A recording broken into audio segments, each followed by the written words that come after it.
The countdown is on. Everything you need to get the edge at the end of the market day. This is The Close.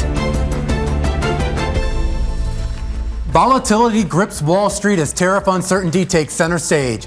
Live from Studio 2 here at Bloomberg headquarters in New York, I'm Romaine Boston. And I'm Alex Steele. One word for you, FUD.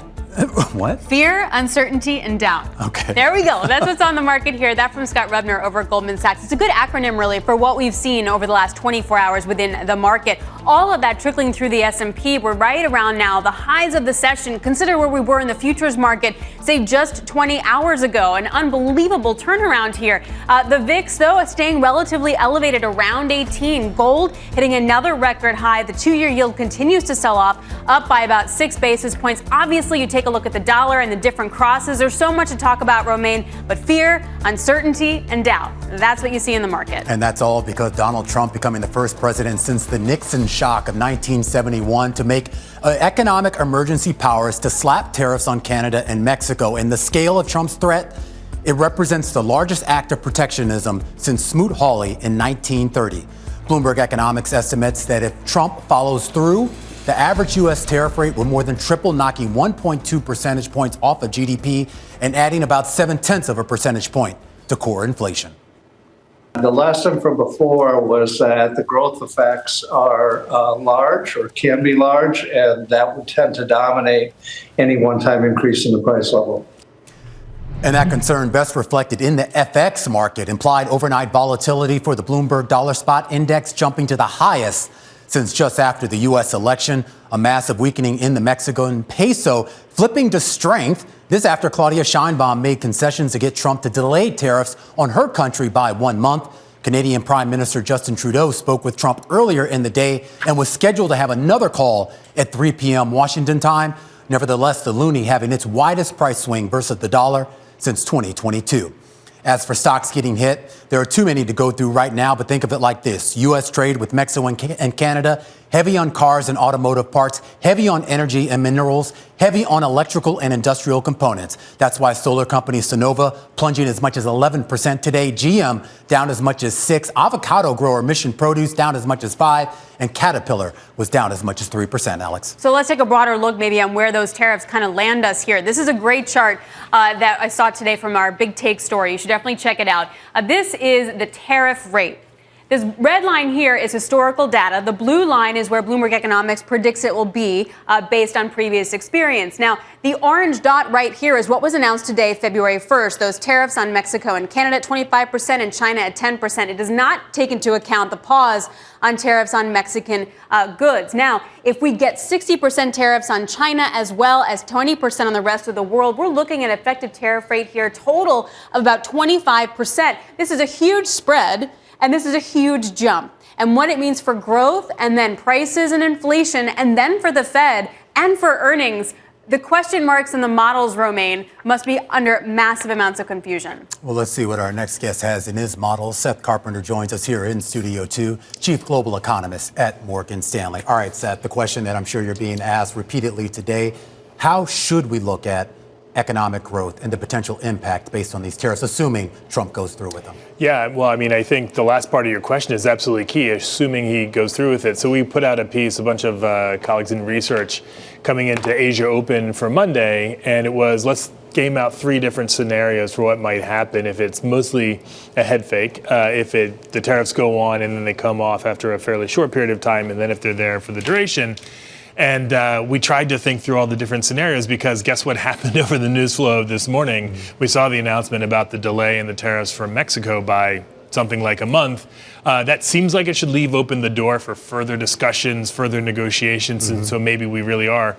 And so the short answer is you have to start with the way you ended that with, assuming they go on. But what we've said is, you know, a range of views, lots of uncertainties, but it could be a percentage point or more off of growth this year. And remember, we're coming into this year with a pretty strong growth rate in the economy in solid places. We thought it would slow down because we thought tariffs on China would gradually ramp up over time.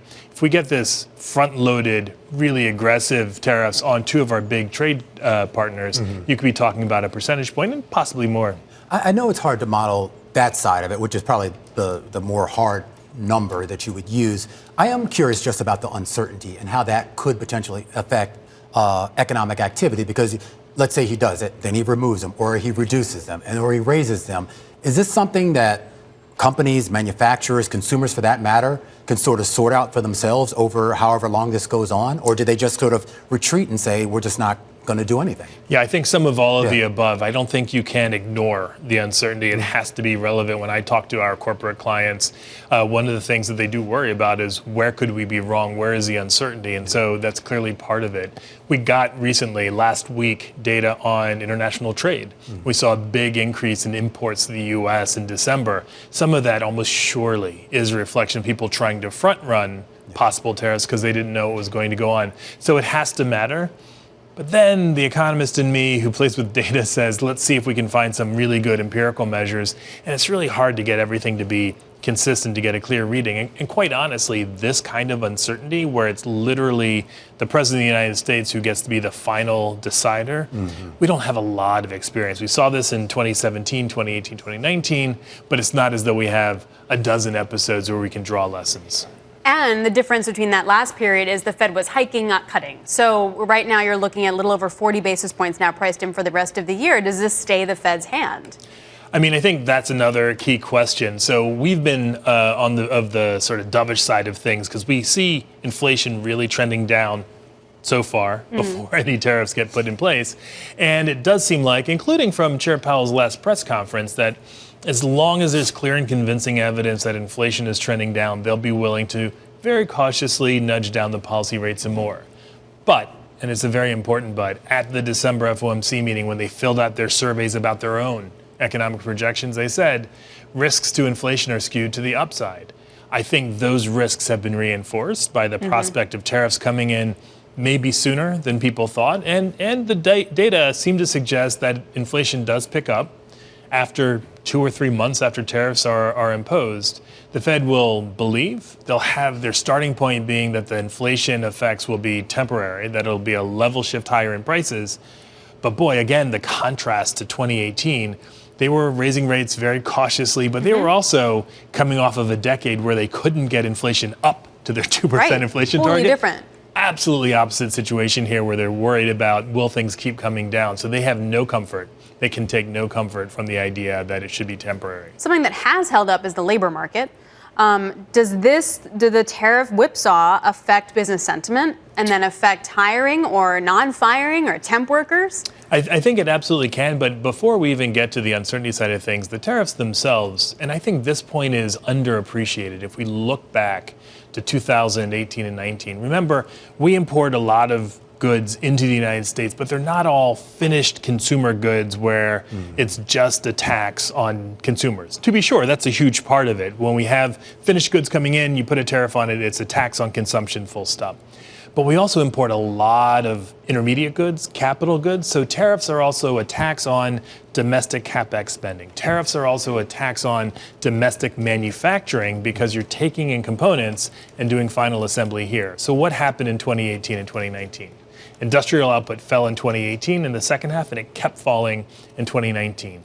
Manufacturing employment was rising pretty strongly in 2016 and 2017, flattened out in 2018, and then fell in 2019.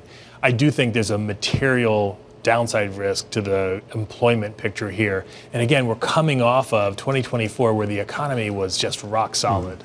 But is that just on the manufacturing side? I mean, we know manufacturing is, at least in terms of employment and even in terms of economic contribution, is a little bit smaller or significantly smaller than what we see on the services side. Is there a potential impact on the services side of the economy? Yeah, so anytime we see one part of the economy start to slow down, it tends to have a ripple effect and starts to affect other parts of the economy. So as the tariffs that are on consumer goods, that tax on consumer spending, there'll be less spending, and my spending, that's somebody else's income. And so I think that matters for just the broader economy. And similarly, people who might lose their job in manufacturing, well, they go out to dinner, they go to see movies, they go to hotels. And so their reduced spending transmits itself across the economy as well. So this really is an economy-wide phenomenon. I think the first wave will be much more localized, where you can see the hit from the tariffs, but then it starts to spread out. That's just the nature of what an economy does. When we talk about the goods affected, at least and the stuff that consumers are going to be keen to, we also talk about agricultural products. Obviously, avocados could have an impact on certain retail, on certain restaurant chains. You have things like apparel. Obviously, that could have a huge impact on certain retail chains. And then there's this whole issue, and it kind of gets a little bit into the weeds, but it has to do with the e-commerce and that de minimis rule that's basically been in place since like the late 30s or 40s, I believe.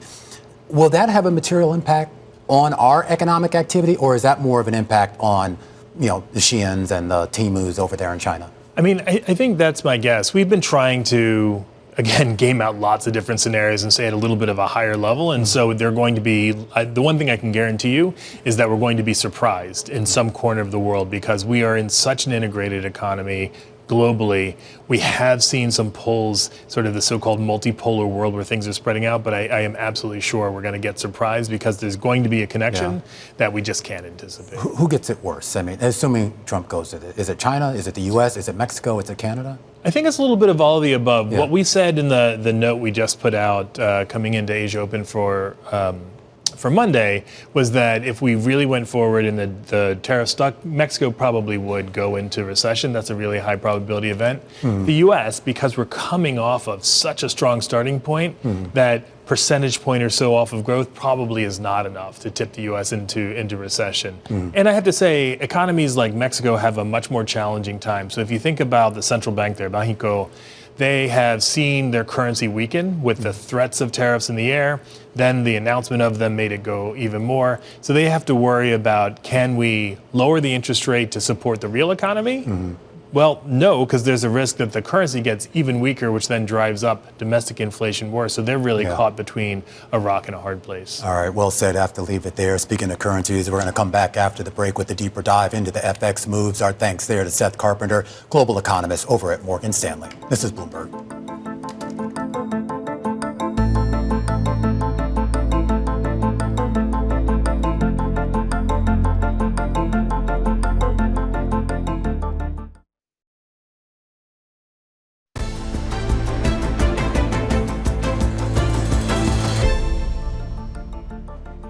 The Mexican peso rebounding after 25% tariffs are paused for 1 month, and the Canadian dollar stabilizing, with President Trump and Prime Minister Justin Trudeau speaking right now. Here to discuss this massive volatility in the FX market today, Dan Tobon is head of G10 FX strategy over at Citi. Hey, Dan, what is currently in the market when you look at dollar MEX and the loonie?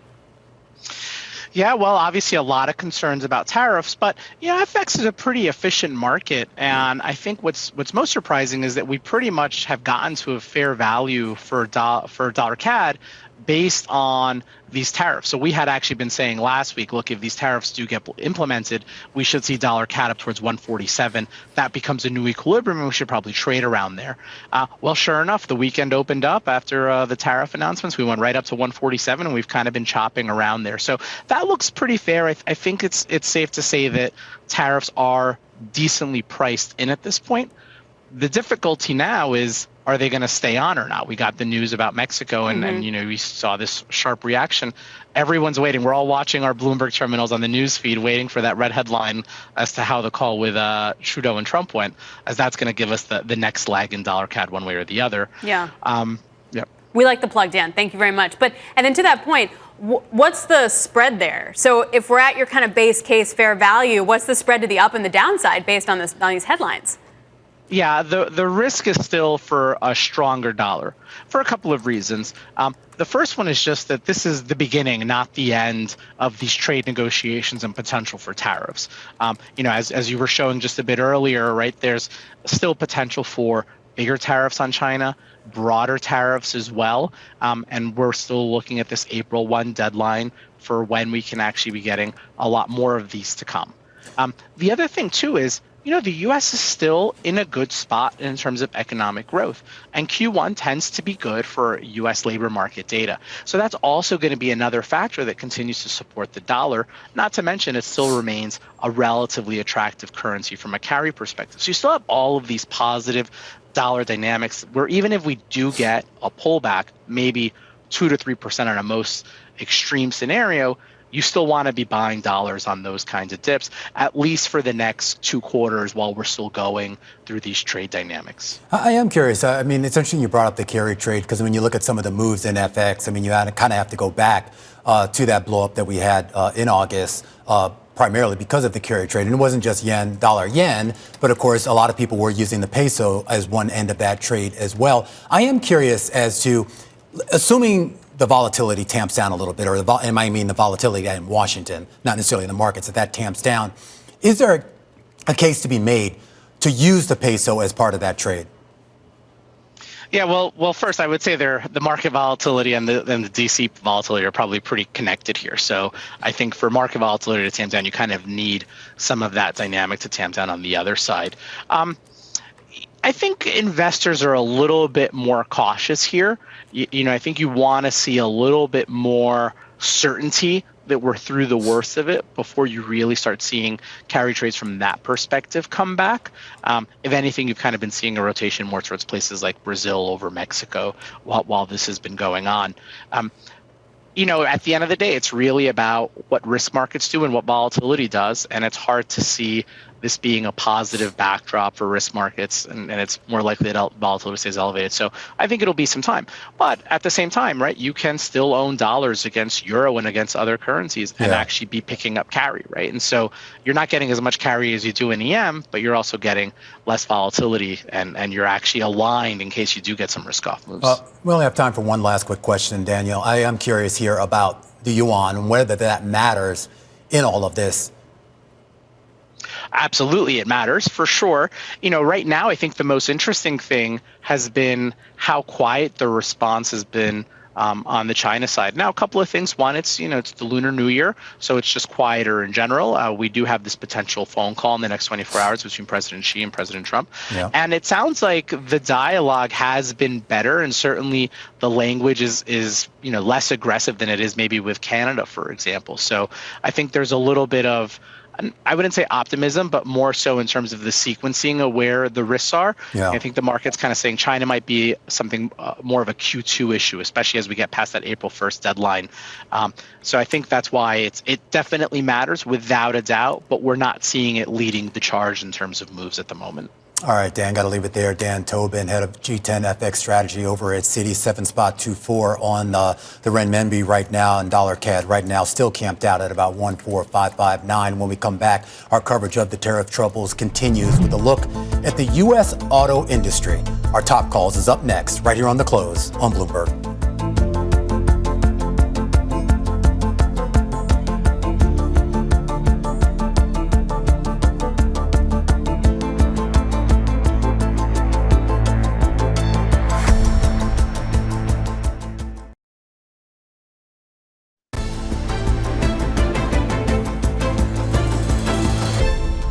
Let's get right to our top calls. The stock's moving on the back of analyst recommendations, and we start off with PVH, the company behind Calvin Klein and Tommy Hilfiger, cut to equal weight at Wells Fargo. The analyst citing concern over weak branding, excess inventory, currency headwinds, and of course, tail risk because of China and the potential political risk and impact to its supply chains. Those shares down 7% on the day. Next up, Lifetime Brands, the company behind Farberware, KitchenAid, and other cookware lines, getting cut to neutral at D.A. Davidson because of material exposure to new tariffs. The analyst also says Lifetime hasn't made enough progress improving profitability in Europe, making the company's sales target for the fourth quarter, quote, unrealistic. Those shares down 11%. And finally, auto parts company Aptiv downgraded to market perform at Raymond James. The analyst cites ongoing auto industry challenges such as tariffs.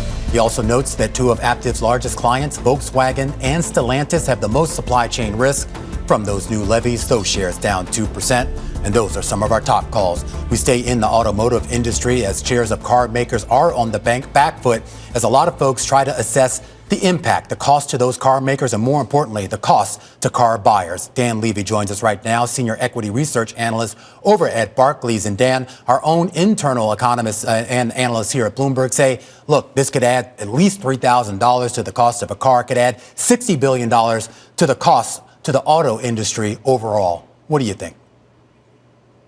Hi, Romaine and Alex. Thank you so much for having me. Yeah. Any way you cut it, any tariffs that stick, any sort of increased content requirements for U.S., it's going to add more cost to the auto industry. So it'll vary by automaker. It'll vary by product. The $3,000 is roughly correct when you consider that roughly half of the parts that are in U.S. vehicles are from Canada and Mexico. That's what a 25% tariff does. And anything that you do moving supply chain, that's incremental cost as well. Hey, Dan, the car industry is lean when it comes to margins anyway. How much could this squeeze margins? You're right. The car industry is lean when you think about it. The typical contribution or gross margin on a vehicle is roughly 20%. So if you put a 25% tariff, you could see how that wipes away the entire profit. In fact, our back of the envelope math is that the full 25% tariffs with no offset for the D3 for GM Stellantis would wipe away all of their profitability. I mean, it's interesting to see kind of the big car makers move on this, but you are seeing a lot of the auto parts makers move on this as well. And I am curious as to whether you have any sort of optimism with regards to the parts makers being able to weather this in a way that maybe the larger auto makers can. Yeah, I think that the difference is at least the automakers have the opportunity to get price, right? That's the big opportunity for them. They can work down inventory. All of those pieces can help. The challenge for suppliers is that they operate purely on volume. And to the extent that you don't have that volume, that is an impact for them. Now, the hope would be that they could pass some of that price or cost to the automakers, but there would be a volume impact, which would be a challenge for them. Hey, Dan, before I let you go, what's your top auto stock right now, considering all of this in the background? Yeah, GM is the name that we've generally been very optimistic on. We do think that GM has overall been very resilient on earnings.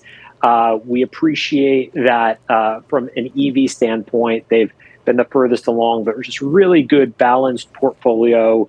We prefer North America, but look, they too are subject to tariff risk like others. And we just say mind the volatility would be the main point, but we think GM has a good opportunity. Hey, Dan, we appreciate that. Thank you very much, Dan Levy over at Barclays. Thank you. So again, maybe it's like a certain buy the dip opportunity at some point in certain names, in certain sectors based on how good their balance sheet is. But how do you find those? How do you find that, and how do you sort of weather the uncertainty, right? I mean, the idea is that this ain't over. I mean, even if he doesn't do the tariffs, he can threaten them again. So do you use this as a buying opportunity? I feel like everything is now a big fan chart. Yeah. Like anything that you look at, it's a fan chart. All right, coming up, we're going to get more insight on the global impact of tariffs from Mary Lovely, senior fellow at the Peterson Institute for International Economics. This is The Close on Bloomberg.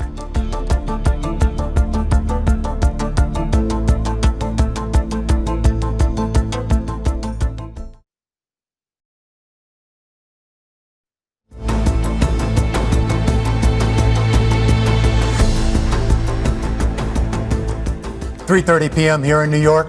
This is the countdown to the close. I'm Romaine Bostick. And I'm Alex Steele. Really an unbelievable turnaround in the equity market. I appreciate we're still down 0.6%. Yeah. But you look at the S&P minis, it's been quite 24 hours. It looked like it was going to be a lot worse. Of course, still in the red, but it's the volatility underneath that has to give people maybe a little bit of pause as to whether you come in and really buy this dip. Yeah, well, last week they did buy the dip, right? The JP Morgan trading arm was saying that retail came in last week and bought about $2.13 billion. Are we seeing that same buy the dip now, or is it more bifurcated, right? As services versus goods, with goods clearly being more exposed to tariffs? Yeah, and obviously everyone sort of wants to know exactly if these tariffs are actually going to go into place. Mexico seems to have negotiated a 1-month reprieve. We're told that Justin Trudeau, the prime minister, outgoing prime minister of Canada, is on the phone with Trump now. And we'll bring you any headlines as they cross. So Trump's economic policy, right? Reduce reliance on income taxes and increase reliance on tariffs. Now, back in May, the folks at the Peterson Institute International Economics warned that Trump's tax proposals entail sharply regressive tax policy changes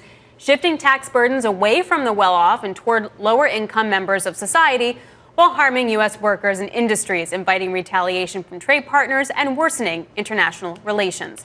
Joining us now for more on this is Mary Lovely, Senior Fellow at the Peterson Institute for International Economics, one of the co-authors of that paper. Mary, how do you understand the point of tariffs from this administration? Is it to really change the trade deficit, or is it a negotiating tactic? President Trump seems to see tariffs as kind of an all-purpose tool. He has used it, this weekend to try to negotiate about migration and fentanyl across our northern and southern borders. He has also raised issues of trade deficits that we hold with certain countries. He has even threatened 100% tariffs on BRICS nations for moving away from the U.S.-based payment system. So it's kind of an all-purpose tool for him. So what's the off-ramp then, from the way you look at it? Well, we see today that there may be an off-ramp in terms of these countries agreeing to do certain things that President Trump seems to believe they're not doing enough of. Here it would be interdiction of migrants and fentanyl. We'll see as we move forward what else he wants from other nations. Obviously, one of the problems is that the more you threaten something but don't do it, perhaps the less potent that threat becomes. So we'll have to see as we move forward how frequently President Trump continues to turn to the trade instrument, as his threat of choice. Well, that's what I'm curious about. At some point, you have to make good on this. Otherwise, it does become the boy who cried wolf. Let's just assume, hypothetically, Mary, that he does go through with that 25, 25, and 10, and you see that average tariff rate go up. What is the impact on regular people? We've talked a lot on the show about the impact on investors and maybe the impact on companies.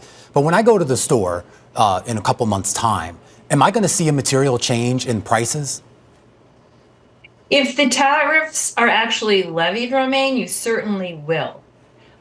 Kim Costing and I released some new calculations this morning on the PIA website showing that for the average household, it would imply about $100 more a month because of these increased tariffs. So where you would see it would be on wood products, other products that are used in building supplies. So if you're renovating a bathroom or trying to buy a new house, you would see that coming through pretty quickly. At the grocery store, given our reliance on Mexico for fruits and vegetables, you're going to see it in tomatoes, avocados, and other types of fresh fruits and vegetables pretty quickly. We would see it almost immediately in energy prices, as some U.S. utilities have already been alerting their customers that they're going to pass on the proposed 10% tariff on Canadian energy products. So you would see it very quickly in a variety of different fora.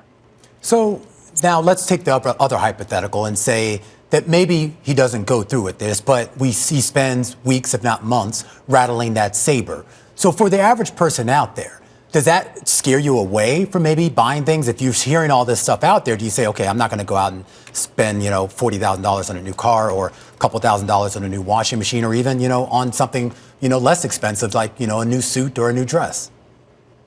Well, you may defer consumption if you feel that it makes your job less secure. However, it's very difficult for American households to protect themselves from this type of tax. There's only so much stockpiling or moving forward of purchases that we can do. So, for example, I can't buy next week's avocados this week. They'll go rotten. So it's really difficult to see how households can really protect themselves.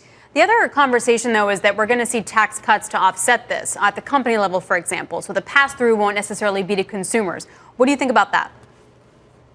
Well, a lot of these taxes are going to be on final goods, so that channel will not be operative. Secondly, what we know from detailed studies is that the tax cuts will mostly benefit people at the upper end of the income distribution. And Kim and I show this in our report today.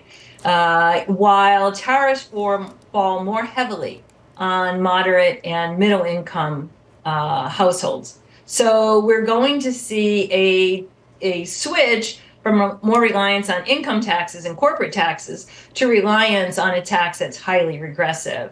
So we like to call this, it's a reverse Robin Hood. You're really shifting the distribution of the tax burden in the U.S. In your experience, how fast does this pass-through come?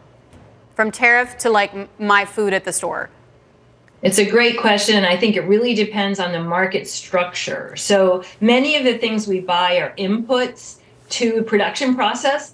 And for those goods, it may take longer for us to see the effect of prices. It may be very even difficult to connect the higher price to the tariffs. For others, like when your contractor has to go to Home Depot to buy, some wood because he's renovating your bathroom, he may tell you, I'm sorry, I made this bid at a certain price, but now there's tariffs and this is just eaten up any kind of reserve funds that you may have built into that contract. I'm having friends experience this right now.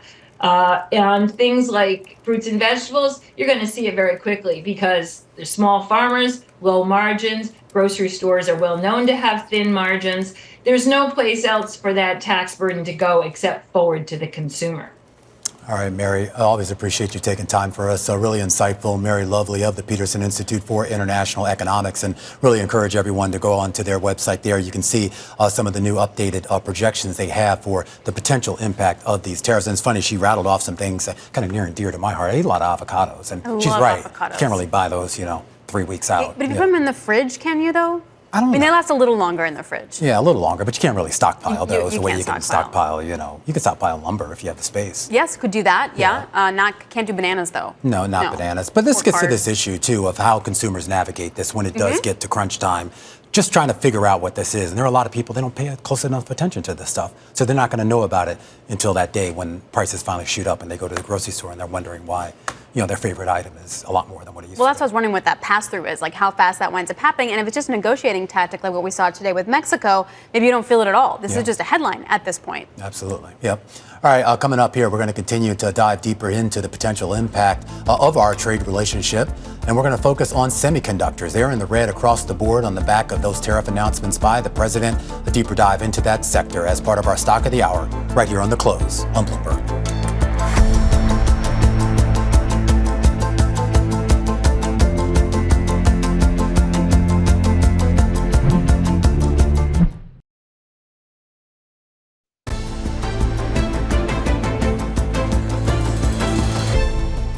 Chip stocks getting hit after President Trump's announcement that he plans to impose tariffs in the coming weeks. Joining us to discuss is our chip extraordinaire. Bloomberg's Ian King joins us from out there on the West Coast. And Ian, our screen showing some of the declines on the day. Not massive declines, particularly in light of the drops that we saw off of the DeepSeek news about a week ago. That's almost ancient history at this point, Ian. But when I look at these names, NVIDIA, Broadcom, Qualcomm, ARM, TSM, are we importing a lot of stuff from those companies? Yeah, it's a little bit more complicated than that, as we've discussed. Directly, we're not importing an awful lot, probably single-digit billions. Where this becomes a bit more scary for the industry is if we're talking about the actual devices that semiconductors go into. If we're talking PCs, servers, industrial equipment, cars, all of those kind of things are massive markets for the chip industry. If we're going to make those more expensive, if we're going to hurt demand for those devices, then we've got a problem. Do you think that we're going to see export tariffs on other countries that actually make more of these chips than we use, like a Taiwan or Korea? Yeah, I mean, this is obviously the concern that a natural extension would be to these economies that are big importers into the US and big exporters to the rest of the world. Now, as you just pointed out, that would be South Korea for memory chips, or Taiwan for the kind of logic chips that we all need that are the heart of our iPhones. So again, there's this kind of background concern that we're only at the beginning of this program. We don't know how it's going to pan out, but however it pans out, we're dealing with an industry that is a kind of a poster child for globalization, and that anything which starts to throw up barriers is going to be bad for it. Well, one of the issues that came up when I was doing some research into it this morning wasn't so much the idea of how the U.S. tariffs will affect the chip industry, but how potential retaliatory tariffs could. Some of those names I mentioned, a couple at least, are based in Europe. And obviously, who knows what we're going to do with regards to Asian countries. And maybe they're in a position where they retaliate. Is there any way to sort of factor that into your general outlook, Ian, that if, the Dutch wouldn't hit back on us or Taiwan, God forbid, wouldn't hit back at us, what type of impact that would have? Yeah, no, that's a very good question, and there's a deep-seated concern. We've already seen a precedent for that. The U.S. took trade action against China. China then turned around and said, hey, we don't like what your company is doing. We'll take a closer look at them. So a country like China is actually the world's largest market for chips. You look at the Netherlands, they're the biggest producer, the dominant producer of a crucial piece of chip equipment, lithography, that everybody needs. We talk about Korea. We need memory chips from Korea. So this is a very interdependent world. And yes, the US is the biggest creator of semiconductors, owns a vast swath of the technology that goes into semiconductors. But other people have big bats as well, and we need to be careful of them. Yeah. All right, Ian, thanks a lot. We really appreciate it. Thank you for joining us. Bloomberg's Ian King. And of course, we even saw on the DeepSeek news last week threats about chip curbs, again, from NVIDIA, say, to China. Yeah, and I think, too, I got this sense coming out of at least what we heard out of Donald Trump's mouth over the weekend, that this is going to go a lot further than just tariffs itself. There's a lot of other curbs that he's looking at here to, in his words, protect the U.S. Yep, it's a transactional presidency, so there's lots on the docket there. All right, we're 15 minutes away from the closing bell. A totally different session than we'd have predicted earlier in the morning. We're off the lows. This is Bloomberg.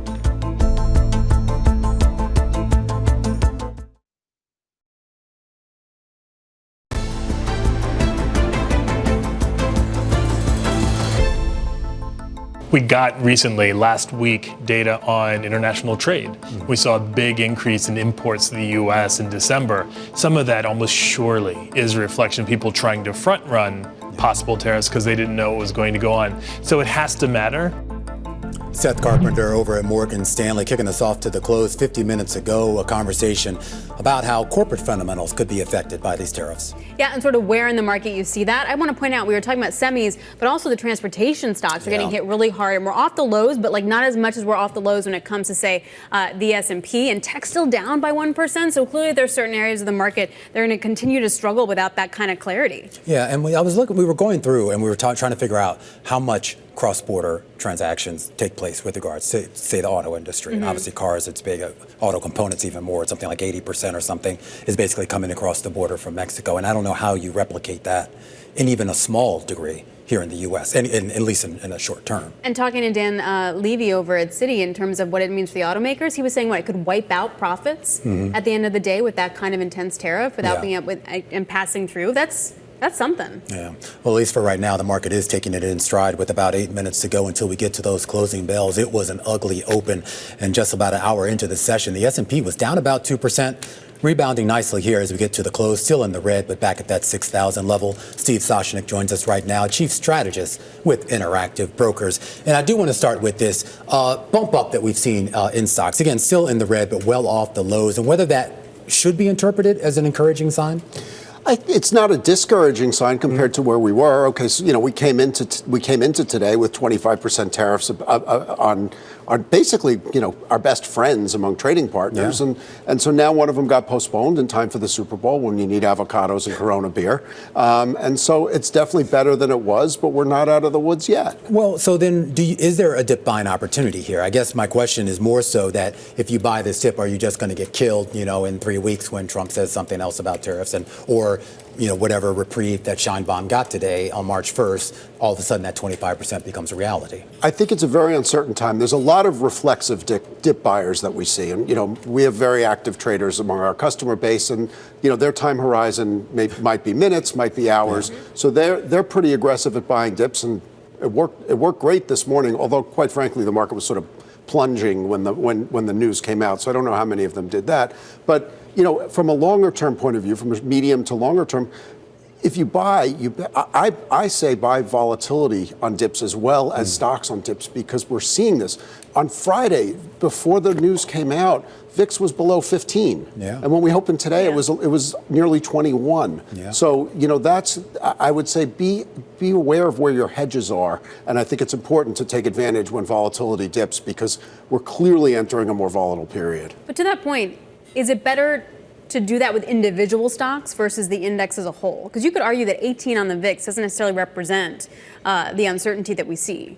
Oh, it definitely, depending on your portfolio holdings, it's probably better to target it more. Obviously, around earnings, there's certain specific characteristics. Last week, we saw it with the big stocks that came out, and I started to look at Google earnings for Alphabet earnings for tomorrow, where it was starting to, they're pricing in some real volatility.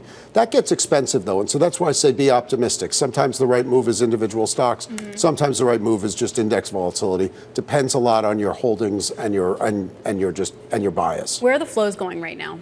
The flows continue to be in the names you'd expect them to be. It's very much tech focused. Really? Nvidia is by far the #1 most active stock on our platform. A week ago today, I'd never seen that much buying in one specific name on a net basis. Net buying activity was the biggest I could remember. I don't sort of keep the exact number. And we'd seen a lot of activity, let's say, in quantum computing, which has faded because the big name techs came back into play. Perpetually at semiconductors, a lot of activity in double-levered single-stock ETFs, NVDL, TSLL, that kind of thing. It's NVIDIA, it's Tesla, it's semis. It's the names you'd kind of expect that dominate the news flow, dominate the trading cycle as well. Is there hedging going on out there visibly that we can see? Yes, there is. I mean, we've seen a lot of option flows as well. Sometimes it's sort of doubling down. Last week in NVIDIA, we saw net buyers of calls, net sellers of puts, and net buying of stock, and it did work. Let's say the first day we got a good bounce. Yeah. But basically we are seeing a lot of option activity as well. Option flows in general are skyrocketing. A lot of that has to do with the new shorter expiration cycle, the so-called DTE options. But it's gotten people trading options somewhat speculatively. But the strategies are not just let's buy options and go crazy. There's a lot more trying to realize the fact that your options decay the fastest when they're short term. So the trading is more nuanced than just sort of let's buy everything and hold on. I am curious too, when we talk about, at least with shorter term investors or tactical investors who to a certain extent actually live and breathe off this type of volatility, I do wonder just about if there's enough exposure out there where if something goes against that trade, would it be systemic to the market, or is it just going to be confined to basically those traders and their cohorts? No, the problem is if it gets bad enough, because the indices are so concentrated, and you've done reporting on this, so you know. But when you have 8 stocks being a third of the S&P 500, or those same stocks being 50% of the Nasdaq 100, if there's a rush to the exits like we saw last week, it can take things down. Now we didn't see a ton of margin trouble on that one because even NVIDIA at its worst was down 16%, and that's below sort of the margin call threshold. But you have people employing, again, when you start getting into heavily leveraged strategies or writing options, it can get into trouble. And if it mutates, if one day the buy the dip doesn't work, and unfortunately some point in the cycle it doesn't, and I can't tell you when that is, that can metastasize because you basically have like sort of a rush to the exits. I'm not calling for that, but that you asked where the risk is, and that is clearly a risk that's out there. All right, Steve, always great to have you. Thank you so much. And I didn't call you Scott once during this whole thing. Steve Sosnick, Chief Strategist with Interactive Brokers.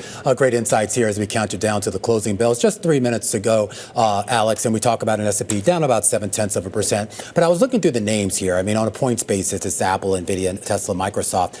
But you look at a lot of the names that are higher. It's Meta, Costco, AbbVie, MasterCard, Procter & Gamble. Yeah, so definitely some of the safety plays from that sense. Yeah. But you'd also think, and maybe we'll get some commentary on Clorox after it reports, what their risk for tariffs would be. You would think that the consumer staple guys would also be hit on that point. Yeah, also I was kind of curious you didn't see any kind of real wholesale buying in the treasury space. Like people weren't flocking to that as a safe little bit to the back end. Yeah. I mean, earlier in the day, and then that kind of flattened out a little bit, but you saw some selling in the front. But you're right, not as much. But gold, as well as the dollar, that's a different story. That you saw some safety bit there. Gold getting a bid, so too is Bitcoin. The dollar getting a bid as well. The VIX remaining elevated right now, not as high as that 20 that it opened, but 18.5 as we break down all of today's market action in our global simulcast that starts right now. The Closing Bell, Bloomberg's comprehensive cross-platform coverage of the U.S. market close, starts right now. And right now, we are 2 minutes away from the end of the trading day. Romaine Bostick alongside Alex Steele, taking you through that closing bell, a global simulcast. It starts right now. Scarlett Fu in the TV studio, Carol Masser and Tim Stenovic in the radio booth, as we welcome our audiences across all of our Bloomberg platforms on yet another Manic Monday. Yeah, absolutely. Perfectly said. And it just shows the sensitivity to things coming out of the White House. And certainly, by the way. The Bengals. I think what's interesting is that you did see selling right at the open, understand because of the tariffs. And then as things rolled back, at least for Mexico, at least for another month, it just shows again how hypersensitive investors are about all of this. Yeah, I mean, I wonder if we get any information when we get information about Canada and the call that the president has had with Prime Minister Justin Trudeau, how that changes the picture, given what we heard from President Sheinbaum of Mexico earlier in today's session and the way we saw that reversal after that information came from her that the U.S. had held off for a month. Yeah, well, I mean, there's a lot of like wait and see moments right now. But what we can say is that a lot of people are flocking to safe havens. Certainly, if you look at the S&P 500, you see that in the sectors that are gaining, and also gold prices are higher as well. And Treasury is getting a little bit of a lift. Just in that back end. But it was interesting, last week, JP Morgan Trading Desk said they saw a lot of retail buying, and we did see a buy the dip scenario today. I mean, remember futures yesterday? You look at that intraday chart of the S&P minis for the futures, and I mean, that was a huge dip that we've come back from. Yeah, a little bit of a repeat of what we saw last week, of course, after that deep seek scare. We should point out we do get some earnings after the bell from Palantir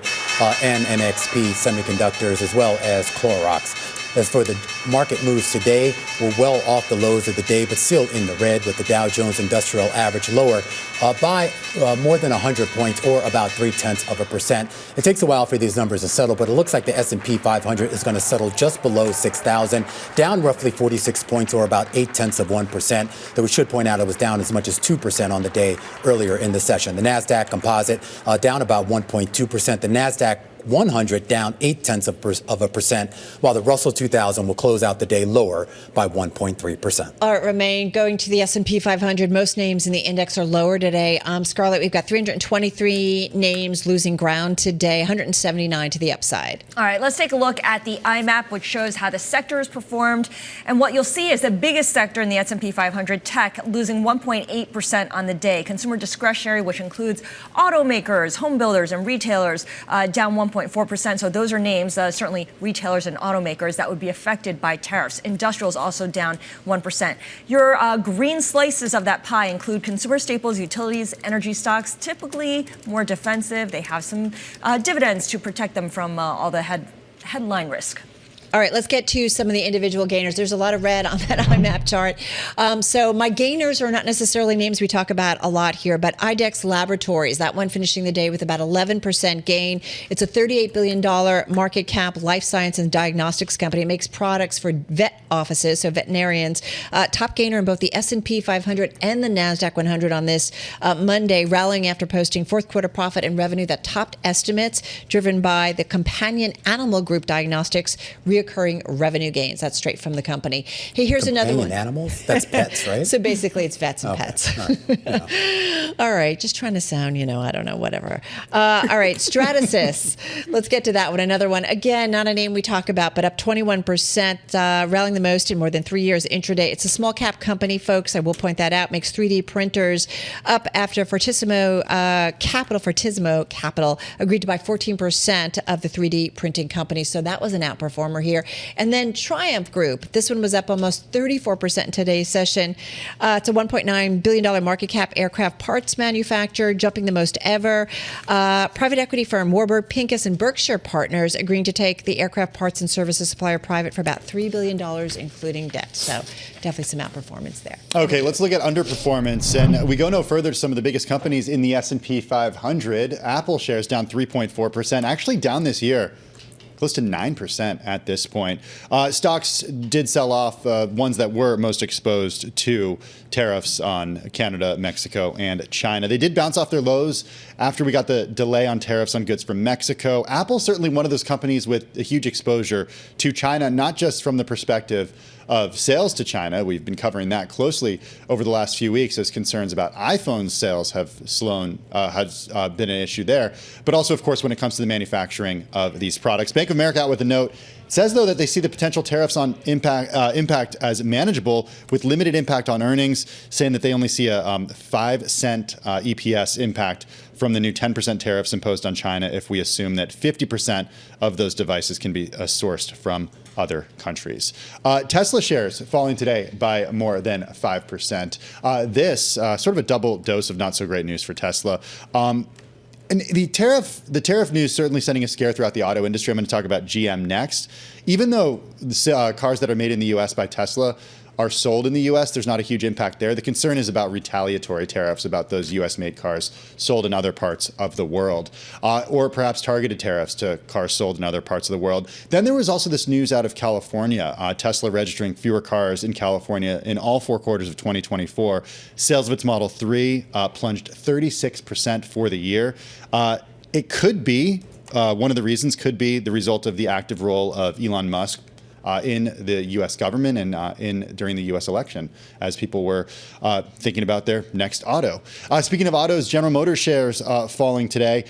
We did see shares of automakers with big exposure to Mexico, Canada, and China being affected by the tariff threat. RBC came out with a note that said in its worst case scenario that Trump's Mexico and Canada tariffs could result in double-digit earning hits to the big 3, including General Motors. Can I just add another honorable mention on there? Was the drop that you saw in BlackRock today. This news kind of got buried here, but Vanguard Group cutting its fees down to basically next to nothing here, and that really slammed a lot of those big asset managers like BlackRock, State Street, and Invesco. Was it 7 basis points for Vanguard? On average, yeah. Yeah. Wow. That's huge. That's huge. All right, going to the bond market, guys.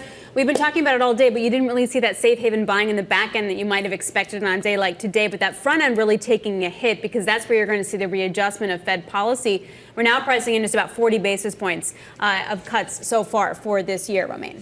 Palantir earnings crossing the wire. Their fourth quarter numbers look like a beat here. Adjusted EPS at 14 cents a share. The street was looking for 11 cents a share. Revenue $827.5 million. The street was looking for roughly $776 million. Here's your forecast going forward. The first quarter revenue numbers, $858 million to $862. That's the range. The lower end of that range, well above what the street was looking for on average. And for the full year, 2025, it sees revenue of $3.74 billion to $3.76. The low end of that range, once again, above what the street was looking for. You see those shares getting a nice pop here in the after-hour session, up about 8%. And worth mentioning that this is a company that's posted revenue growth in the fourth quarter of 36%. So a fast-growing company, but also rich valuations, right? It gained 392% over the past 12 months. And if you look at the valuations, and I know this is a stock that doesn't trade on valuations, but trailing PE 400, forward PE 181. Carol. Well, that's what I was going to say, right? It was so much about it, and it looks like the company is delivering because you are seeing it really pop here in the aftermarket, but you got right to it. You know, the expectations, the valuations around this one, if it wasn't going to deliver, you could have assumed that investors were going to be pretty disappointed, but that outlook seems pretty upbeat. Going through the press release, looking for commentary from Alex Karp, who's the co-founder and CEO of Palantir. He says that the business results continue to astound, demonstrating our deepening position at the center of the AI revolution. He says our early insights surrounding the commoditization of LLMs have evolved from theory to fact. Sort of shout out that the software that is on top of the LLMs, an important play for them at least. Yeah, also just taking a look in terms of their adjusted operating margins in general. Some analysts were highlighting the fact that their margins could be looking at some tough comps, and so thinking about some margin pressure because of that, and also given that customization required for some of their new products. But it doesn't appear that we've seen that so far. All right, so we got Palantir up about 14% here in the aftermarket. We'll continue to watch any other headlines that come across on that. In the meantime, I'm thinking about the Super Bowl. this weekend. Sorry, I got a little choked up here. But you know what? You kind of don't have to wait for the big bucks because you can kind of find them if you are a high school player, a really standout high school player. And this is a story from the Wall Street Journal. It talks specifically about Adidas naming a star baseball shortstop as his newest big name endorser. This whole story gets into folks that are being pulled out of high school. They're not maybe even eligible to vote, but they're getting named name, image, likeness. They are like signing some really big deals with some really well-known companies. Yeah, 40 state high school associations in the U.S., according to the Journal, now allow their students to sign these NIL deals. Texas is a holdout, even though high school football is so important in Texas. Yeah, Friday Night Lights, right? Mm-hmm.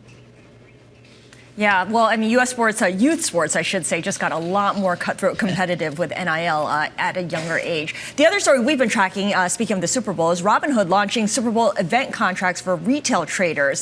So if you want to place bets on the outcome of the Super Bowl, you want to kind of tune out overall news, political news, even market craziness, here's your chance to go bet on more sports through Robinhood. Sports. I just want to eat, nachos and watch the game. Wait, Carol, you're from New Jersey. Are you rooting for the Eagles? Are you close enough? No, totally Kansas City. Also, are you kidding? Is it because of Taylor Swift? No, I'm a Giant family all the way. All right, guys, that's a wrap. Palantir up about 12.5% here in the aftermarket, so certainly something to watch into the Tuesday trade. That is our cross-platform coverage, radio, TV, YouTube, and Bloomberg Originals. We call it the closing bell. We'll see you again, same time, same place tomorrow. Our coverage continues here on Bloomberg Television. A deeper dive into Palantir, a deeper look at AI. Derek Yan, senior investment strategist at Kraneshares. He joins us after the break. This is The Close on Bloomberg.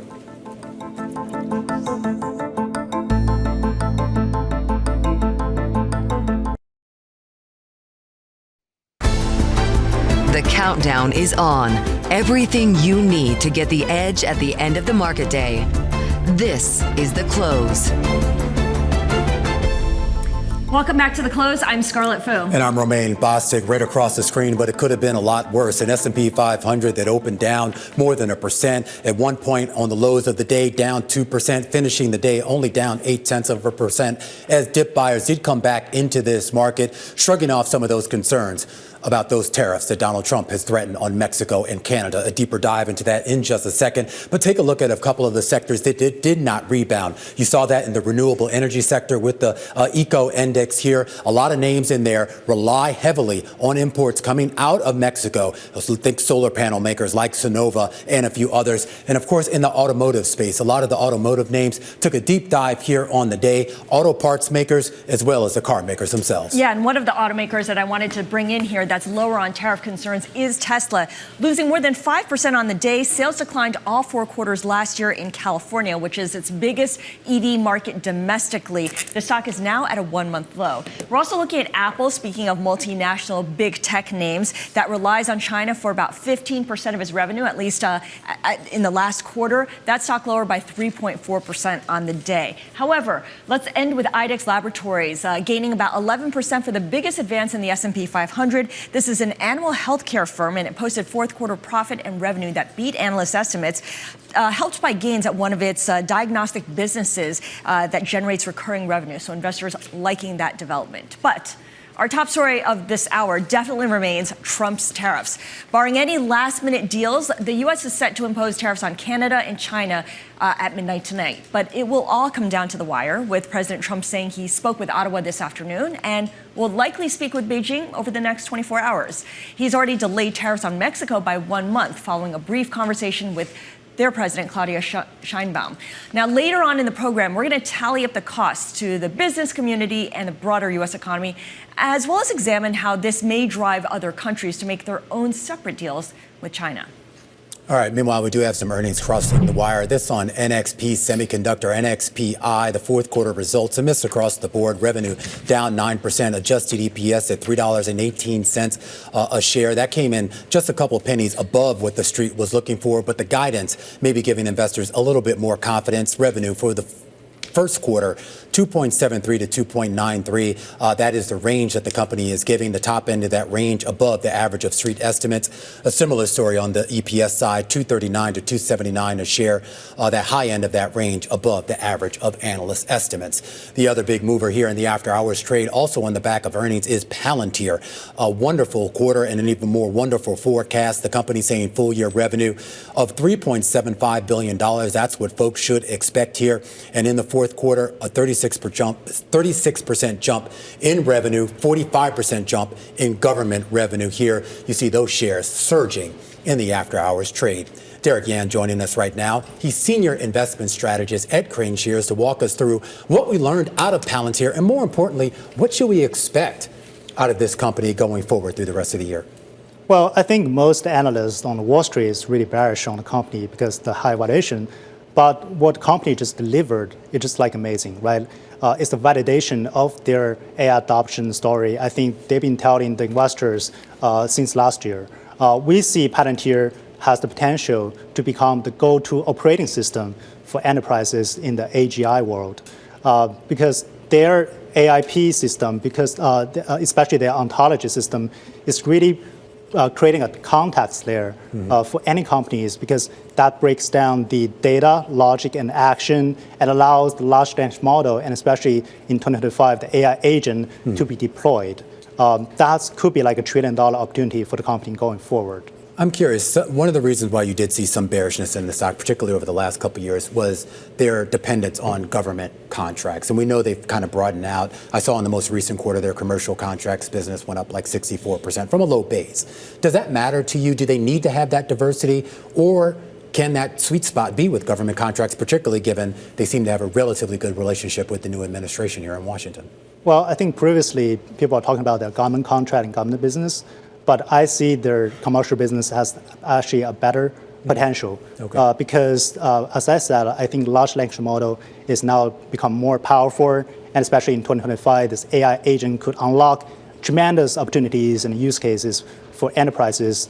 But at the end of the day, you need companies like Palantir to educate company and help them deploy those large language models. And as I said, creating this context layer, we think is crucial for the AGI going forward. That's why our Kraneshares AI ETF, AGIX, hold Palantir as the top holding. Okay, that makes sense. I'm looking at the commercial business, and it's about 1/4 the size of the government business, which is, kind of. The growth rate obviously is a lot faster than the government business. Which is more stable? Usually, I would say the government business is something that you can count on. But given that it's so closely tied to the U.S. government and the Trump administration, is there an argument to be made that the commercial business is more stable than the government business?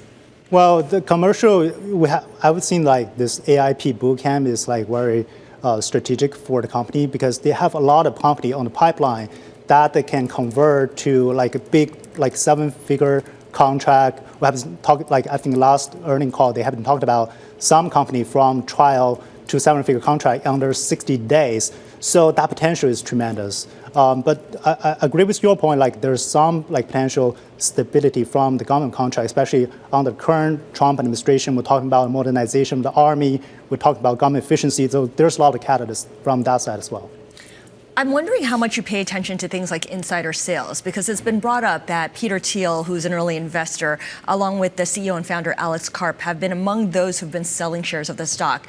Data show that insiders sold about $4 billion in stock last year. I know that's not a huge amount, but it's not necessarily a great sign, especially when, as you point out, a lot of analysts are not so hot on the stock with the lower price targets. Yeah, I think that's not a great sign for insiding sales, but like I think also like Wall Street earnings not that bullish on the company. But just as I said, we see this is a critical player for AGI in terms of the context layer. That's like necessity for any enterprises kind of adopt AI in a proper way. So, right. yeah. Derek, really appreciate you joining us and giving us your instant analysis on Palantir. Derek Yan is Senior Investment Strategist over at Kraneshares, and Palantir up about 15% in after-hours trading. Also seeing a bit of activity in Clorox. The shares were higher in the after-hours trade, now up about 0.1% on the back of their earnings and, more importantly, their guidance. The company raising its sales and earnings guidance for the current year. They're looking at sales growth of about 2% for the current fiscal year, which, given how sales growth had been in past years, that's actually a lot better than it sounds. Scarlett? Yeah, 2% compared with, 36% over in Palantir for those different businesses. Thank you. Coming up, we're going to stick with tech as DeepSeek sparks debate over potential AI security risks. We're going to speak with Chris Sestito. He is CEO and co-founder of HIddenlayer. This is a cybersecurity startup. That's coming up next on The Close.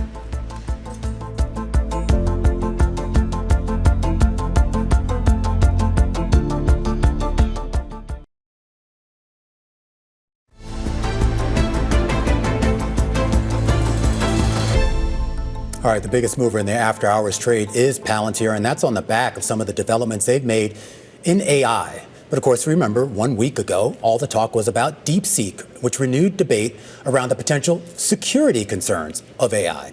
According to cybersecurity startup HIddenlayer, DeepSeek has uncovered various security issues from viewpoint censorship to susceptibility to simple jailbreaks and misinformation generation. Pleased to say that the CEO and co-founder of HIddenlayer, Chris Sestito, joins us right now. Talk a little bit more about that. And we should point out his firm's research on DeepSeek did find various security issues. And I do want to start there, Tito, because when DeepSeek came out, a lot of people were extolling, I guess, the ingenuity of it. And I know there's a lot that we don't know about how they did this, whether the costs that they put out there are actually realistic. What we didn't hear a lot about was whether it was safe to use this. Yeah, it's a very interesting point. I think there's a couple ways that you can kind of consider that question. Is it safe to use? I think when you're looking at a hosted provider who's providing the access to that model via API to you, there's a lot of data privacy questions.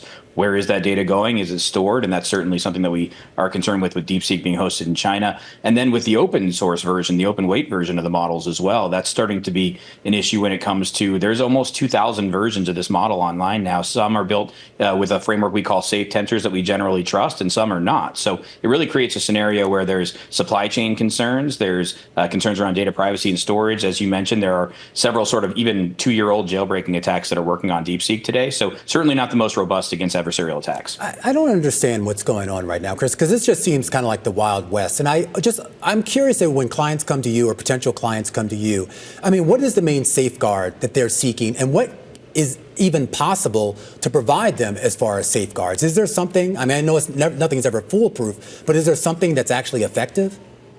Yeah, absolutely. It looks a lot similar to the other types of cybersecurity you would apply for things like securing a network or securing an endpoint. We do several things where we're going to look at, as I mentioned in the case of open source models, we'll actually be able to scan that model itself, identify things like, is it the model that it's purporting to be? Does it have any kind of malware contained in it, anything along those lines? And then when you're plugging a model into a production system, we also have detection and response solutions where we can look at how is that model being interacted with? Is somebody using the model as it was intended to be used? Or are they doing things like trying to gain access to information they shouldn't have access to, or get the model to say something it shouldn't, get it to hallucinate, force something along those lines? So there are really runtime considerations, there are supply chain considerations, there's privacy and data considerations. It's just sort of a new form factor for all the same concerns we already had in existing security thresholds.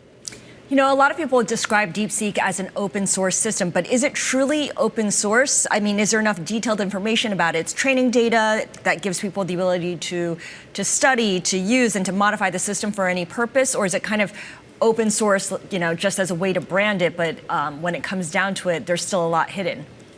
It's important to be specific there. It's what we call an open weight model, which means you can then take that model and recreate it on your own infrastructure if you would like. It doesn't give you any insight into how the model was trained. A lot of the claims that people are really excited about with DeepSeek, those really aren't provable. But as an open weight model, you can then take that model, you can recreate it if you're, which I suggest as an organization, if you'd like to use it, building it on your own infrastructure, assuming you get that correct model, is definitely going to be the safer route versus those providers who are hosting the model. And in the case of DeepSeek, at a significantly lower price, that gets a lot of these enterprise organizations excited. But that means anything that you're sending to that model is that's data that's leaving the country. That's data that's going to be stored within DeepSeek's organization within China. So yeah, an open weight model, a little bit different on the open source side. We don't see everything, but we do see how that model can be rebuilt. Got it. it. What is your level of concern then about Beijing, the Chinese government's role or control over the technology or its ability to house the data?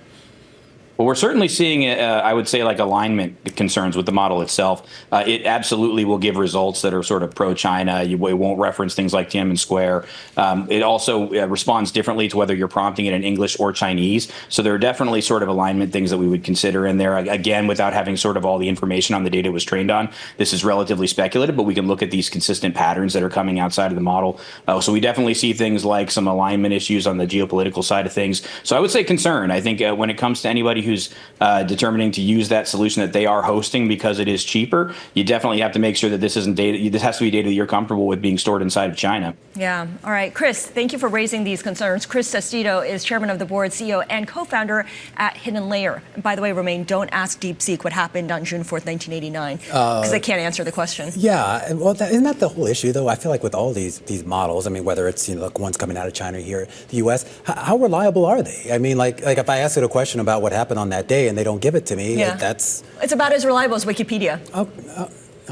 Well, Wikipedia in the U.S. or Wikipedia in China? Wikipedia in general, right? I mean, it's always like you look at it just to get a sense of what other people are saying about it. That's about it, right? Yeah. All right, coming up, we're going to return to tariffs and discuss the impact it could have on the global economy, shipping and logistics and e-commerce. Where are we at with tariffs, right? China's still on, Canada's still on? I've lost track. I think Mexico has got a reprieve for a month. 1 month, yep. I don't know what the heck's going on with China. Colombia never happened. Trudeau is supposedly on the phone with Trump. Yeah. But then Trudeau's going to be out of a job in about a month or I know, two, right? So I don't know what's going on. Yeah. Big questions. All right, we have a lot more coming up.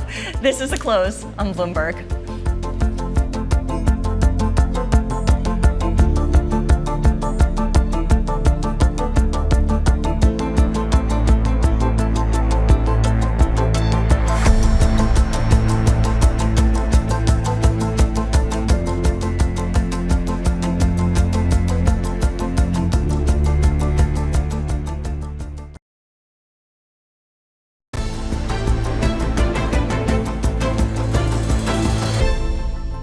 Let's now return to the tariffs announced against Mexico, Canada, and China. You have experts at Oliver Wyman estimating that statecraft policies, like tariffs, could cost the global economy anywhere from $6 billion to $5.7 trillion due to reduced trade and cross-border capital flows.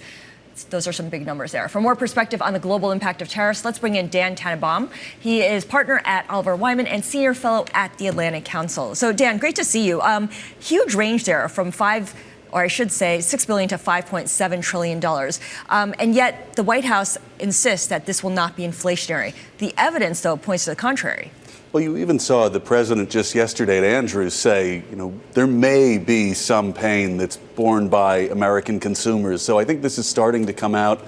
You've also seen so many trade unions come out and against this tariff plan because of what the cost is going to do. Even some energy companies have put notice out to customers in the last 25 hours, putting them on notice. Your bills are going to go up 25% as a result of some of these tariffs on Canada.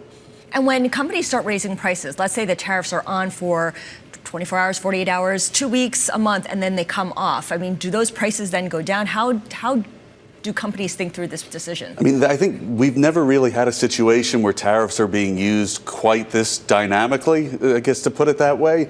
I mean, companies are struggling to strategize with their go-forward business as a result of some of these moves. Even moving manufacturing to one country gets put on hold because they're not necessarily sure whether tariffs could then be imposed on that location.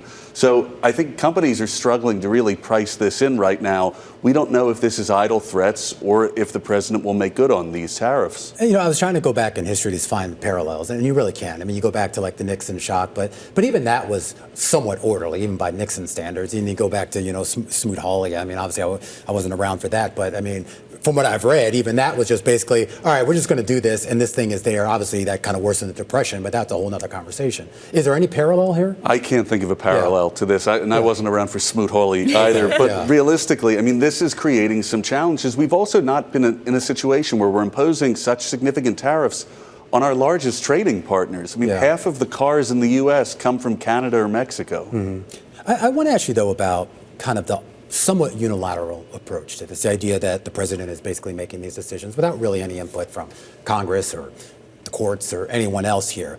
And this does seem to be a trend we've seen in other developed economies, democratic economies, where we've seen kind of this either singular leader or a singular sort of group of people at the top of the government making decisions that have direct economic impact. Is this just something we're going to have to learn to live with one way or the other? I hope not. Yeah. I mean, the unilateral moves like this create real knock-on effects, especially when it's the largest, most powerful economy in the world doing this, that drives most of the reserve currency transactions in the dollar. So you'd hope this isn't the approach that will continually be used. We're only 2 weeks into this new administration, and it's pretty clear that tariffs are going to be an active used policy. If we had done this later in the administration, do you think we would have heard more from some of the cabinet members? Because I kind of want to know what the Treasury Secretary thinks, what the trade representative thinks, what all these people who are going to have to deal with this think about it. And we're kind of in this weird vacuum where their opinion almost doesn't seem to matter.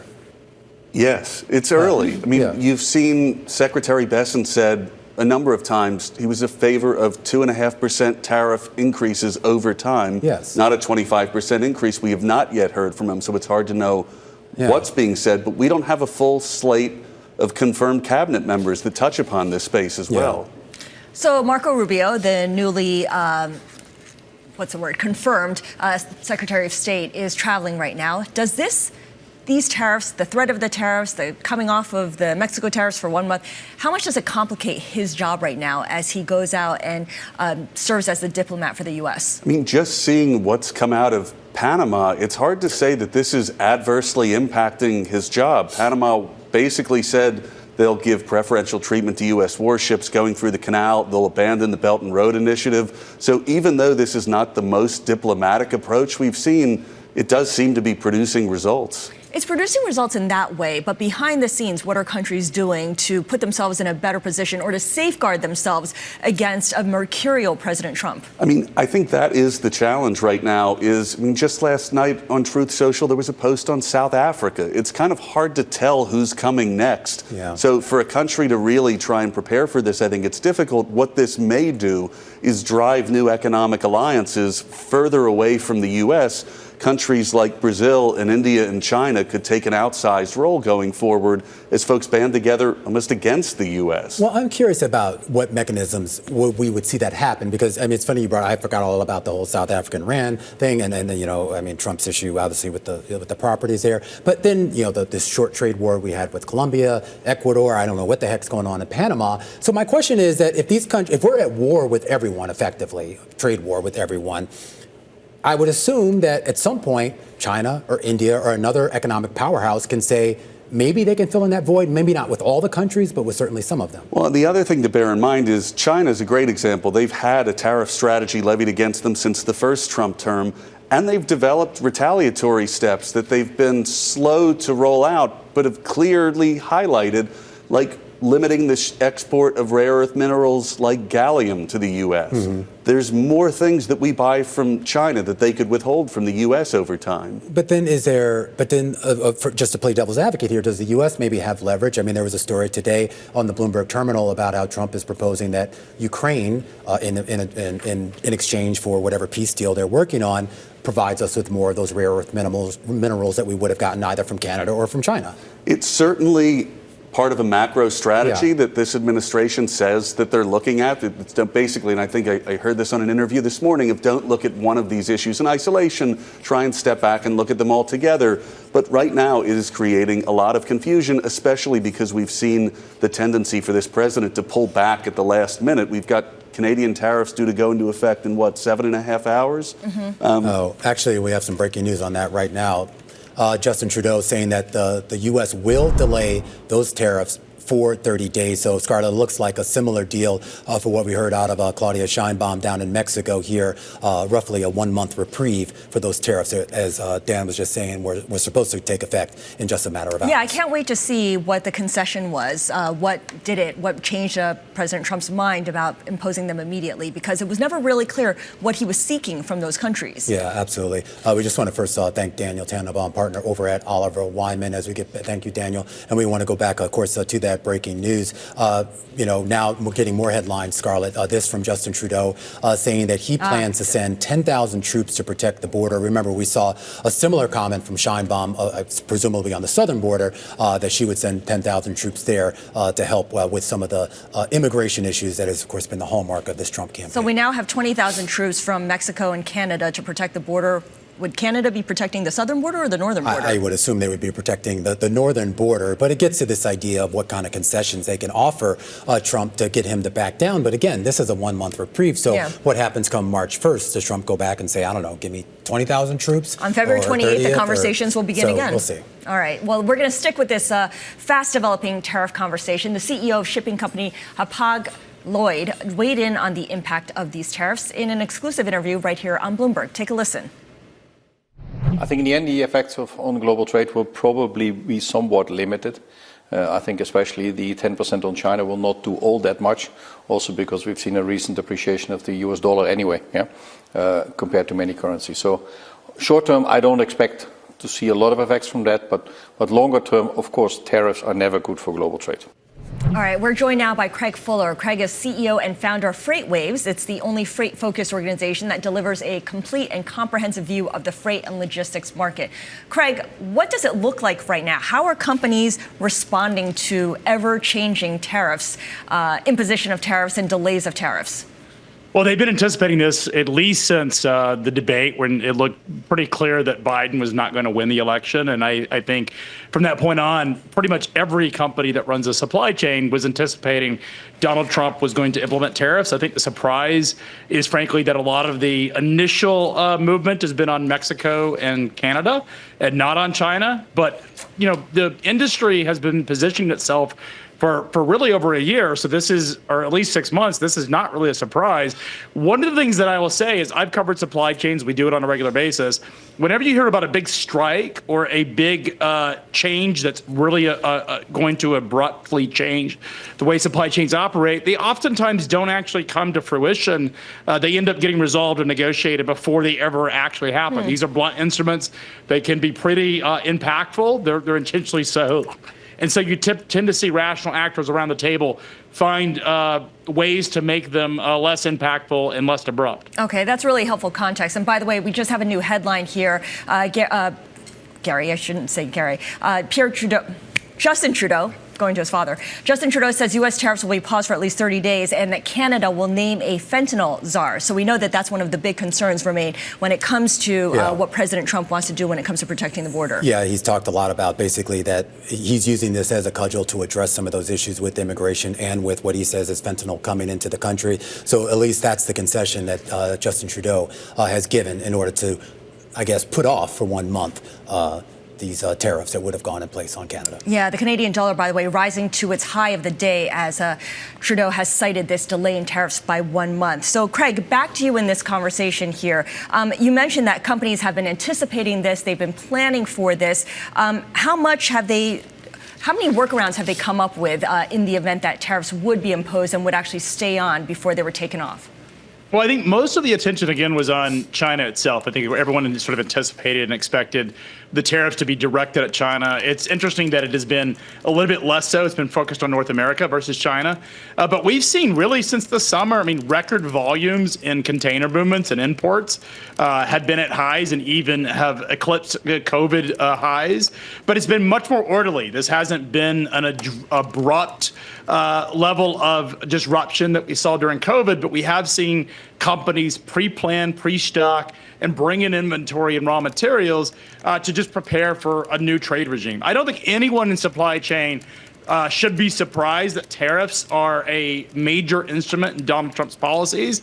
If you followed back in 16, 17, and 18 when he was in his first term in office, he used them and he made it very clear that if he won the election, that this was going to be a primary focus, was using tariffs as a way to bring back and reshore in the manufacturing sector in the United States. So I don't think anyone in my sector is surprised. You're seeing a lot of headlines, but I don't think anyone should be caught off guard. Maybe the speed and the fact that it's focused on North America is surprising, but really no one that's been paying attention to Donald Trump's policies and supply chain should be shocked by this. confidence. Well, that's what I'm curious about. Not so much the speed, but the idea that it is on Canada and Mexico. And when we talk about the tariffs from that came out of 2017, 2018, you was dealing with China and a different type of logistics and freight that went into how those goods came into the U.S. With Mexico and Canada, obviously it's a lot closer to home. There may be disruptions, but I guess my question to you, Craig, is how do companies, meaning the logistics and shipping companies, or for that matter, the end users, how do they adjust to that if he does indeed follow through with those tariffs? You know, he did threaten Mexico, said his wall needs to be paid for by the Mexicans, and if they didn't do it in a week, he was going to shut down the border. I remember covering that, and just all the auto supply companies were looking for instant pop-up warehouse space in Laredo to prepare for that. So this just follows a very similar pattern of Donald Trump's policies, is to use tariffs as a way to get what he wants, and he's definitely using it much more effective this time. I would say that for the logistics industry, these are the freight providers, these are the companies that provide services, largely tariffs are a good thing short term, because when you have disruptions, the logistics companies actually benefit from a lot of buffer stock that gets poured in. Disruptions and volatility largely actually benefit logistics companies. It's the end supply chain operators and the manufacturers and retailers that end up having to pay the brunt of it. The good news is everyone has been really on notice for the past 7 months that this was coming. It shouldn't be a shock. You hear a lot of noise around it. When you actually talk to people in the business, they're not really shocked by Donald Trump's position on this. All right, Craig, great stuff. Craig Fuller, founder and CEO over at Freightwaves, as we continue our coverage here of what is a fast-moving news story. The latest headlines: Justin Trudeau, the Prime Minister of Canada, just getting off the phone with the President of the United States, and Justin Trudeau saying in a post on X that he is getting a 30-day reprieve from Donald Trump on those tariffs, the concessions that he's making. Well, let's ask our next guest. Bloomberg's Derek Decloet joining us right now from Toronto. What exactly did Trudeau promise Trump? So there are some things the government had already promised. There's a $1.3 billion Canadian border plan, which includes helicopters and more surveillance. But now there are some new things that have just been added, according to the Prime Minister's post on X. Canada will appoint a fentanyl czar to monitor and crack down on the trade of that drug, list the Mexican cartels as terrorists, and ensure a 24/7 eyes on the border, which is part of that surveillance, which will include drones and that sort of thing.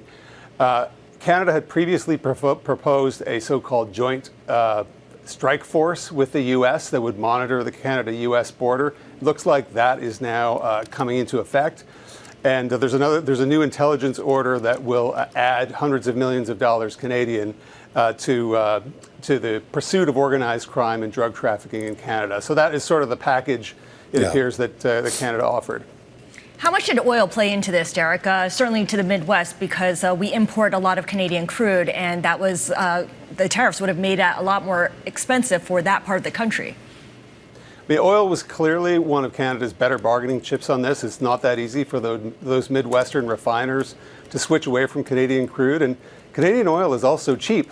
It trades at a big discount to WTI. So to cut it off or make it more expensive was certainly not going to help prices at the pump. And that was clearly a point the Canadian government's been making for a while. All right.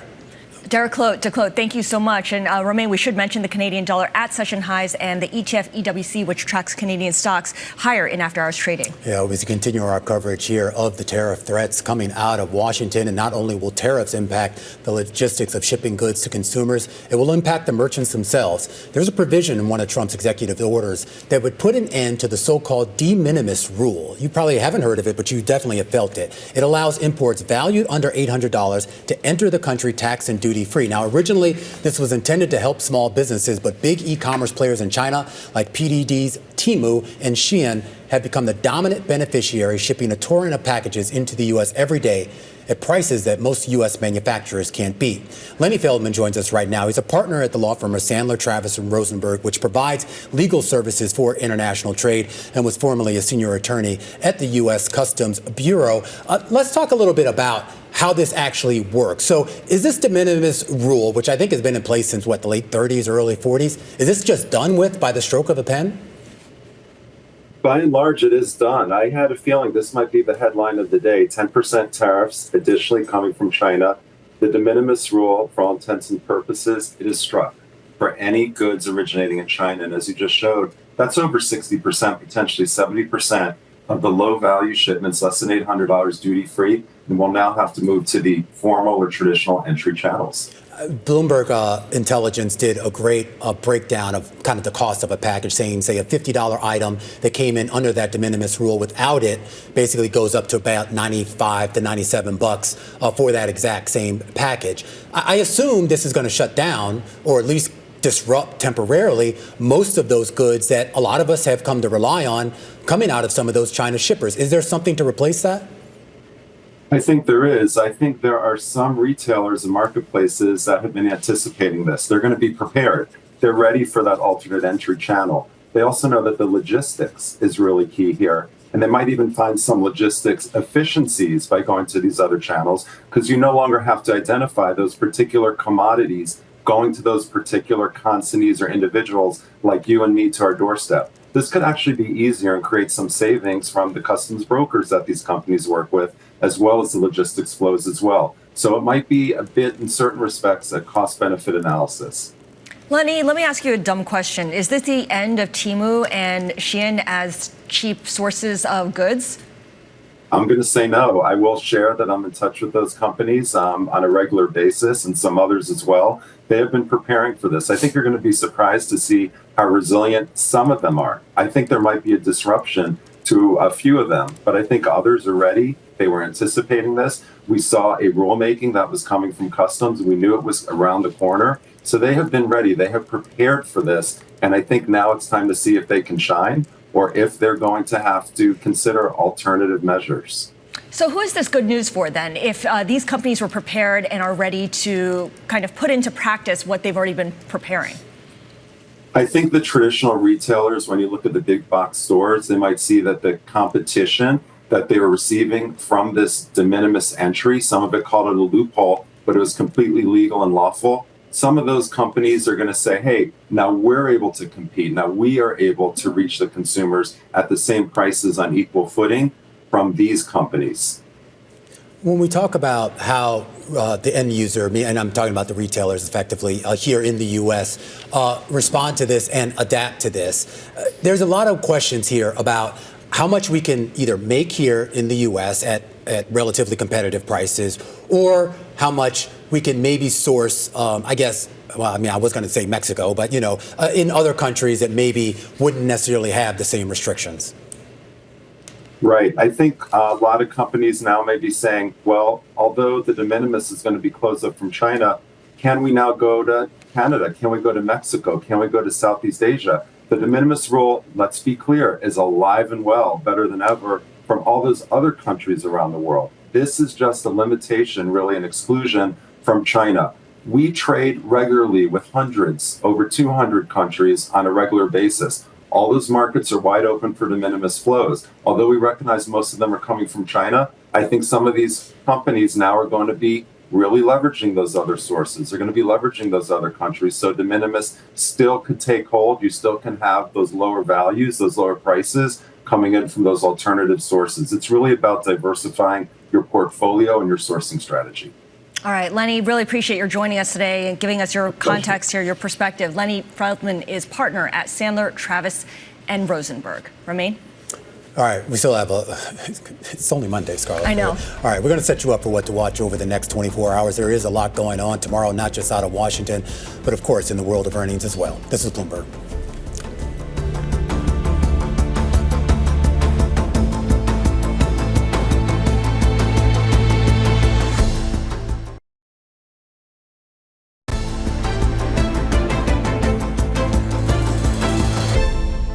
Welcome back. Before we set you up for what to watch tomorrow, we just want to recap some of those headlines coming out of Canada. Justin Trudeau getting a reprieve from Donald Trump on those tariffs. For 1 month, same as Mexico, right? And they've agreed to reinforce their border. They're going to add 10,000 frontline personnel along the northern border, similar to what Mexico is doing along the southern border.